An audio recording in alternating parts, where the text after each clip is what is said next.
pénis. Mais... T'as commencé là? Bah c'est allumé mais... Maeva Milke. Maeva Milke. Konnichiwa minasan, Maeva desu. Alors comme vous avez bien aimé mon petit guide shopping mode au Japon, j'avais aussi en tête dans tous les cas de faire mon guide shopping pour tout ce qui est cosmétique, make-up. Bien évidemment parce qu'étant donné que je suis aussi une grande fan des cosmétiques asiatiques et que au Japon on peut autant bien trouver des cosmétiques coréens que japonais, mais du coup dans cette vidéo je vais plus parler de cosmétiques japonais parce que vous pouvez en trouver partout, il y a tous les prix, tout style. C'est vraiment le paradis ici, on trouve énormément de boutiques spécialisées en cosmétiques ou aussi bien des boutiques où vous allez trouver un peu de tout et beaucoup de cosmétiques, donc franchement il y a énormément de choses, énormément de boutiques. Et du coup dans ce guide je vais vous parler des boutiques dans lesquelles j'aime beaucoup aller faire mon petit shopping, mon petit lèche-vitrine en termes de cosmétiques. Et vraiment ce sera les boutiques que je vous conseille le plus à aller. Je ne vais pas vous parler de tout parce qu'il y en a vraiment énormément. Vous retomberez forcément dessus de toute façon par hasard ou quoi que ce soit. Mais du coup dans mon guide ce sera vraiment les boutiques que je vous conseille. On va commencer par une boutique archi connue, archi célèbre dans tout le Japon. Tous les étrangers connaissent cette boutique, ça s'appelle Don Quijote. En fait, Don Quijote, c'est une boutique où vous allez avoir vraiment tout. C'est comme un la foire fouille en fait. C'est une boutique où c'est un peu en mode à la discount. Dans cette vidéo, j'ai filmé dans le Donki qui s'appelle le Mega Donki de Shibuya. C'est un gigantesque Donki. Parce que vous avez deux types de Don Quijote. Il y a Don Quijote et Mega Donki. Mega Donki, ça veut dire que c'est vraiment une grande boutique où il y a plein de choses, il y a plein d'étages. C'est un magasin où vous pourrez sans déconner passer des heures dedans. Ma première année, je me souviens que j'ai passé 3 heures là-dedans pour faire mon shopping. Et donc dans le Mega Donki, vous allez vraiment trouver de tout, hein. Vous avez des étages où il y a de la nourriture, beaucoup de choses spécialisées, les Kit Kat aussi par exemple. Et quand vous prenez les escalators pour monter, eh bien il y a un étage entier de cosmétiques. Et ça va passer par les skincare, par le maquillage, par les produits cheveux. Et vraiment c'est la boutique que je vous recommanderais le plus parce qu'il y a vraiment tout en termes de produits basiques, de marques basiques. Parce qu'il y a aussi d'autres marques que vous ne pouvez pas forcément trouver chez Donki, qui elles, ces marques-là sont un petit peu plus chères, d'où le fait qu'on les trouve pas donc là. Et vraiment les rayons sont tellement immenses qu'on pourrait y passer des heures. Vous ne vous ennuierez pas, ça je peux vous l'assurer. Ce qui est bien aussi dans les Donki, c'est qu'il y a quelques testeurs. On n'oublie pas bien évidemment tout ce qui est masque en tissu. À Don Quijote, vous avez énormément de choix en masque en tissu.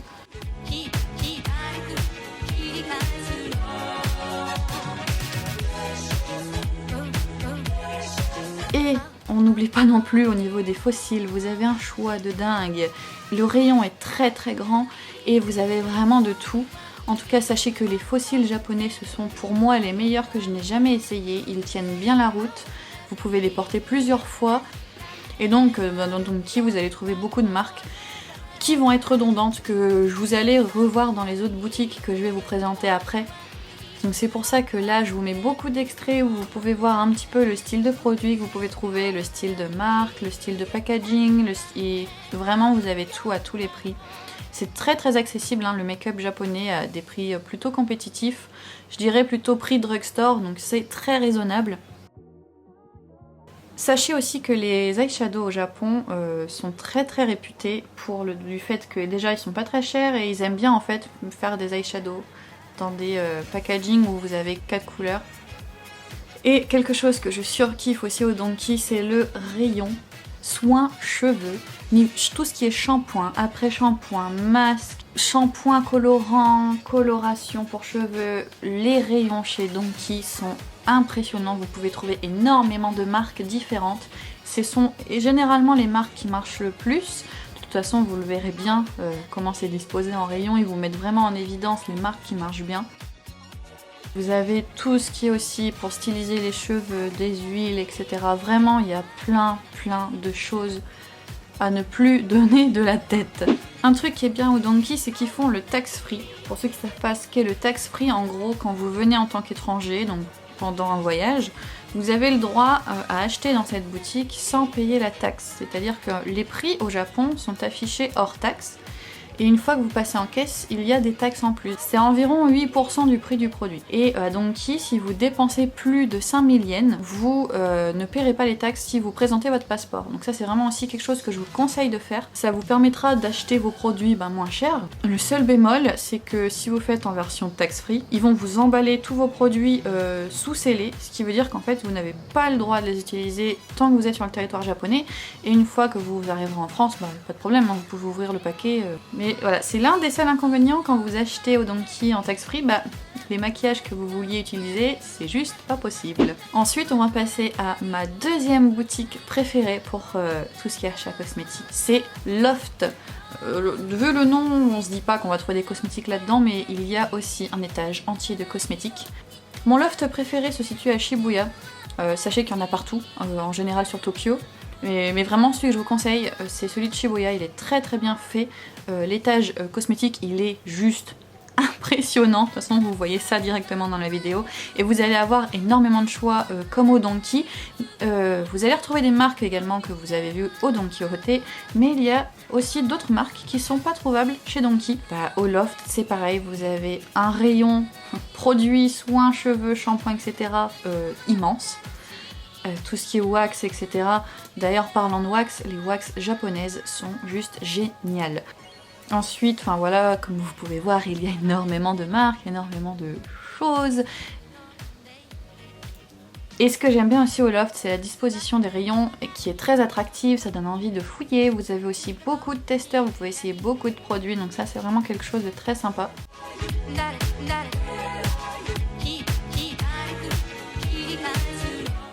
Et le rayon maquillage, c'est encore pire qu'au Donkey, la disposition est mieux, vous avez beaucoup de choix, vous allez donc retrouver aussi des marques qu'il y a au Donkey, mais aussi d'autres marques qu'il n'y avait pas.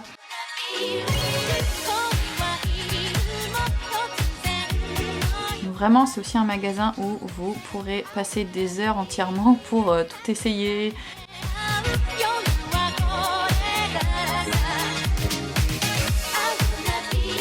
Ensuite, dans mon top, après Donkey et Loft, c'est à Hans & Tuppel. C'est une boutique qui va un peu se ressembler à Loft, mais c'est vraiment une boutique spécialisée dans tout ce qui est cosmétique, soins visage, soins pour cheveux, shampoing, etc.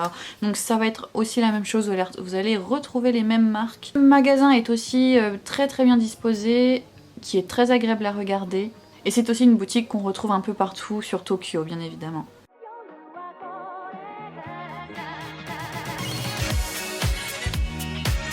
Une autre boutique que j'aime énormément, c'est Plaza. C'est aussi une boutique qui va se rassembler à Hans & Tuppel, juste spécialisée en cosmétique, avec aussi un petit peu de vêtements, un petit peu de snacks, etc. Et là, ça va être aussi les mêmes styles de marques que vous allez retrouver. C'est ce que je vous ai dit, hein, dans tout le long de la vidéo, vous allez revoir les mêmes marques. Et qui est pareil, plutôt aussi bien disposé, agréablement agencé.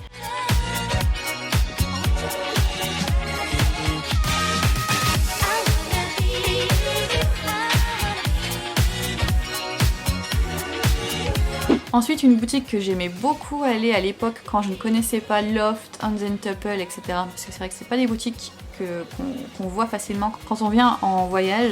Ça s'appelle Matsumoto Kiyoshi. Donc c'est vraiment une boutique où vous ne pouvez pas louper de par sa devanture jaune et bleue. Et par contre, la disposition de ce magasin est un peu en mode fouillis, un peu à la Donkey. Je trouve que ça fait vraiment un peu bordélique. Mais vous allez là retrouver aussi les mêmes styles de produits qu'à Donkey et les autres boutiques. Mais c'est plus vraiment les produits drugstore, pas trop chers, etc. Avec quelques marques un petit peu chères comme Shiseido, etc. qui ont des sous-marques comme maquillage qui est pas donné, entre autres.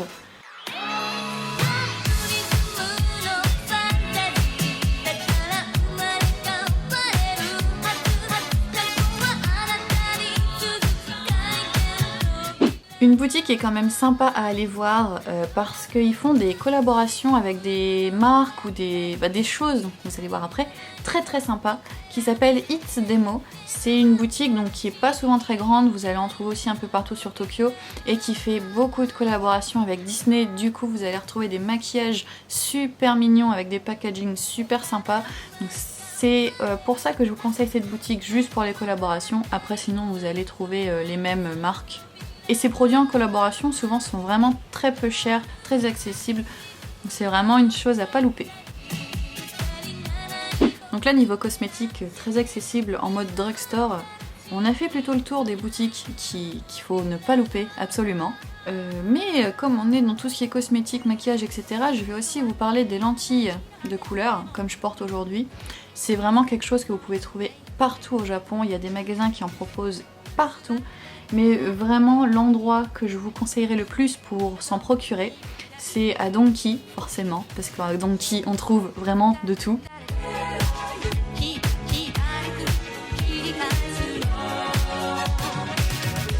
Et du coup je vais revenir au Mega Donki de Shibuya qui lui propose un choix de dingue. Je crois que c'est le rayon le plus ouf que j'ai jamais vu en termes de lentilles. Vous allez retrouver toutes les marques existantes au Japon avec vraiment des modèles très beaux. Donc pareil, là vous avez de quoi passer plusieurs minutes voire plusieurs heures à fouiller quelle lentille acheter, quelle marque acheter, quelle couleur acheter. Et sachez également que certaines marques proposent donc ces lentilles à la vue. Moi je suis quelqu'un qui ne voit pas sans lunettes, donc je n'ai pas trop le choix d'acheter des lentilles de couleur à vue, et au Japon ça existe. J'ai beaucoup de questions d'ailleurs où vous me demandez si ça se trouve facilement, et bien ça se trouve facilement.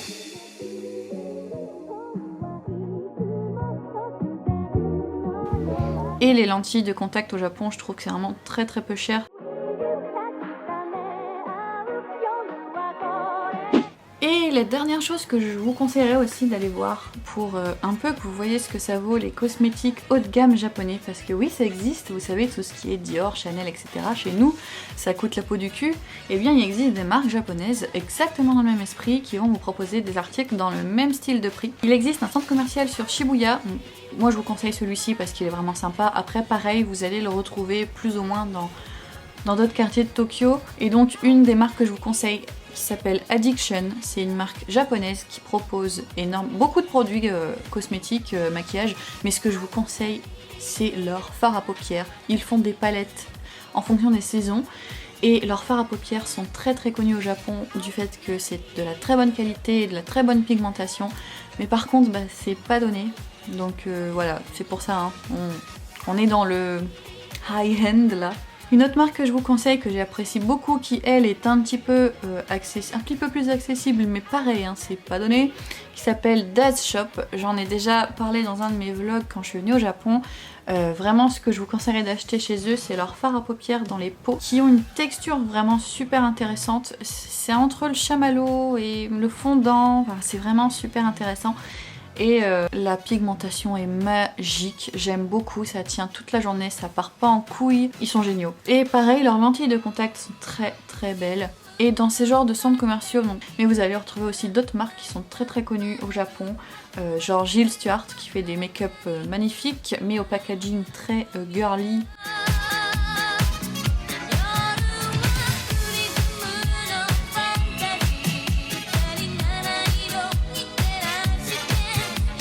Mais voilà, vous avez énormément de choix, énormément d'endroits pour faire vos achats cosmétiques. Et du coup, pour terminer la vidéo, enfin terminer, je sais pas quand est-ce qu'elle va se finir, mais voilà, vous allez me dire mais quel produit Maeva me conseilles-tu au Japon, parce que je ne sais pas lire le japonais, il y a trop de choses, je ne sais pas quoi prendre.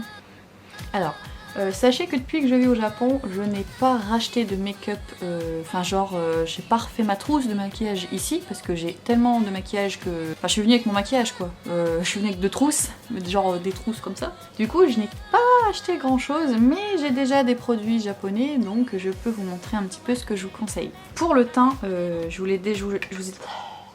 ai déjà présenté cette marque sur ma chaîne, j'avais fait une vidéo exprès sur le fond de teint. Je vous conseillerais vraiment à 10 000% cette CC crème, j'allais dire cette bébé crème, pour moi CC bébé c'est la même chose. Le packaging fait très mignon et tout, donc on se dit ouais bon c'est peut-être pas forcément un truc bien, mais vraiment je vous le conseille. J'avais acheté la poudre qui va avec, parce que je trouve que combiné, ça fait vraiment un job de dingue. Et pourquoi je vous le conseille? Eh bien parce que la texture est super intéressante, oui c'est ça, c'est le mot que je cherche. Bah là je l'ai mis aujourd'hui. je trouve ça très très naturel, j'adore le résultat. Et la texture, comme je vous dis, est très intéressante, c'est une texture effet velouté. Bon, par contre c'est pas un fond de teint avec une couvrance de ouf, c'est vraiment très léger, très naturel. Donc si vous avez des rougeurs, ça va encore se voir un peu, surtout après que vous avez étalé le produit. Moi la première fois ça m'avait fait drôle et je me suis dit oulala, c'est pas un fond de teint qui va me plaire. Mais une fois que vous mettez votre poudre, donc que ce soit celle qui va avec ou la vôtre qui est colorée de préférence, ça revient bien camoufler vos rougeurs, donc franchement il n'y a aucun problème.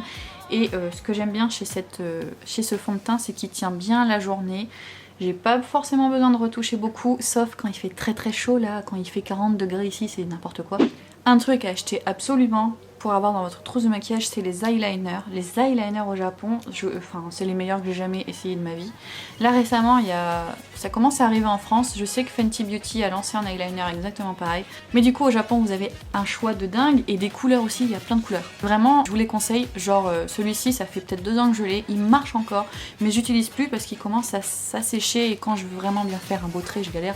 Bref, je vous les conseille. La collection de Sailor Moon est vraiment très très bien, en plus le packaging est super mignon, donc ça c'est vraiment un truc à acheter d'urgence. Pour les fards à paupières, comme je disais en fait au Japon ils aiment beaucoup quand ça va être emballé comme ceci, c'est-à-dire vous avez plusieurs styles de couleurs et ça chez toutes les marques, donc vraiment je vous conseille de ne pas hésiter à les tester sur vos mains quand vous êtes dans les magasins. Là je vous montre celui que j'avais acheté il y a 2 ans de la marque Rimmel qui n'est pas japonaise mais c'est une édition qui n'existe qu'au Japon parce que les japonais sont friands de ça. Et c'est souvent très pratique, vous avez tout le temps la petite brosse qui va avec. Et vous pouvez vraiment faire un petit jeu avec vos couleurs. Et ce que j'aime bien aussi faire, c'est mélanger toutes mes palettes et faire plein de trucs. Vous avez aussi les palettes qui viennent dans les magazines, donc ça c'est pareil, je vous en parle souvent sur mon Instagram. J'ai déjà fait des vidéos là-dessus aussi. Bon là la palette elle commence à tirer la gueule. Là c'est la palette qu'il y a eu pour ce printemps. Dans le magazine Jelly, chaque année ils font au moins 2 ou 3 palettes. Et du coup vous payez ça 740 yens, un truc du genre, c'est même pas 6 €. Et ça je vous en ai parlé tout à l'heure, la marque Das Shop, leur eyeshadow dans ce pot est vraiment génial. Donc ça fait 2 ans que je l'ai, mais en gros voilà, ça se présente comme ça. Et quand vous mettez votre doigt, ce qui est dommage c'est que ça se voit plus vu qu'il n'y a plus grand chose. Goumi goumi, c'est très sympa la texture. Et puis la couvrance et l'effet de brillant, c'est juste ouf. À l'époque où je l'avais acheté, il n'y avait pas beaucoup de couleurs, mais maintenant il y a énormément de choix. Alors désolée pour le zoom là du coup quand je parle.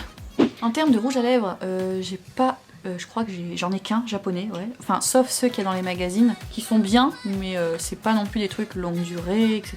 Faut souvent se retoucher. Le seul que j'ai, c'est de la marque Maquillage. Maquillage qui est une branche de Shiseido. Donc c'est un rouge à lèvres qui vaut genre 25 balles. Je l'avais acheté parce que j'ai craqué vraiment. En fait, j'aime bien le packaging.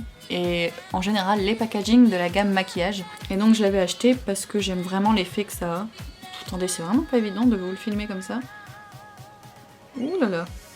Voilà, en fait les japonais ils adorent le maquillage, le maquillage aux lèvres où ça brille de ouf, où ça fait effet glossy etc.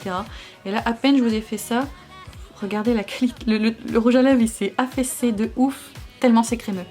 Voilà, donc les japonais adorent les rouges à lèvres très crémeux, les gloss, c'est des fous de tout ce qui brille. Et ça vous allez le remarquer, il y a beaucoup de choses qui brillent. Et du coup, oui non, j'ai pas grand chose en général. Moi, tout ce que j'ai pour les lèvres, ça va être du coréen et voilà quoi.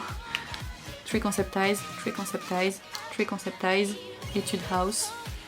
C'est les meilleurs. Et qui se trouvent au Japon, par la même occasion. Je vous les ai pas présentés, mais ils sont un peu plus chers. Voilà. Et faut pas oublier, du coup, comme je vous disais, les fossiles. S'il y avait une marque que je vous conseillerais de grave, ce serait Diamond Lash. C'est les No. 1. Là, actuellement, j'en porte. Et en fait, si vous voulez, j'utilise ceux-là.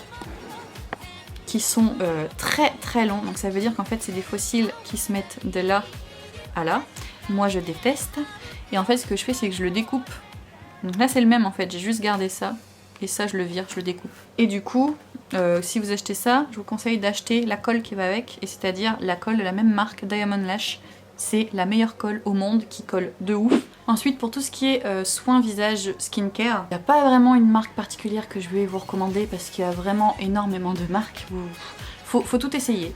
Mais du coup, je vais vous montrer ce que moi j'utilise en ce moment. En ce moment, pour me démaquiller, j'utilise ce gel. Alors c'est comme une huile démaquillante, mais en gel. Ça va être le même principe. Pourquoi j'ai choisi celle-ci? Parce que j'étais vraiment surprise et étonnée de la composition qui est plutôt intéressante, parce que sachez qu'au Japon, c'est comme en Corée du Sud aussi, majoritairement les produits vont être bourrés de merde. Voilà, c'est comme ça. Et ça commence à se réveiller donc en Asie où il y a de moins en moins de produits, où il y aura des ingrédients dégueulasses. Et voilà pourquoi donc j'ai choisi cette marque. Et vraiment je suis pas déçue de mon achat, je l'ai acheté il y a quelques temps et il est génial. Juste une pompe suffit, vous avez vu l'engin, il est très très grand. Pour le nettoyant, il y a énormément de produits nettoyants. Mais si vous devez en acheter un et pour pas vous ruiner, je vous recommande celui-ci. Il coûte à peine 2 €, 2,50 € et il est génial, il fait bien son job et il mousse de ouf. Je vous conseille d'utiliser un filet moussant, ce sera meilleur. Et vraiment en fait, il y aurait peut-être une marque que je vous recommanderais, c'est Hada Labo. C'est une marque donc de soins. Et là ces derniers temps, ça doit faire 2 ans que j'utilise ça tous les jours. Je vous montre pas la crème parce que la crème je l'ai finie. J'utilise une crème coréenne. Là j'ai la gamme pour peau adulte, c'est-à-dire avec des ingrédients un peu plus premium, mais sinon vous avez d'autres gammes. Vous avez la gamme pour peau sensible, la gamme pour peau acnéique, la gamme pour... enfin voilà, il y a tout. Et ça coûte très peu cher. Les indispensables aussi au Japon à ne pas louper, c'est les masques en tissu. J'en ai essayé plein et les masques en tissu japonais sont très sympas. Ça c'est une marque que je vous conseille. Après il y a d'autres marques. L'autre marque que je vous conseille de ouf, que j'en ai déjà parlé aussi dans une de mes vidéos mais j'ai plus le packaging donc je peux pas vous le faire. C'est Saborino qui fait des masques en tissu mais tellement ouf et ils sont bien.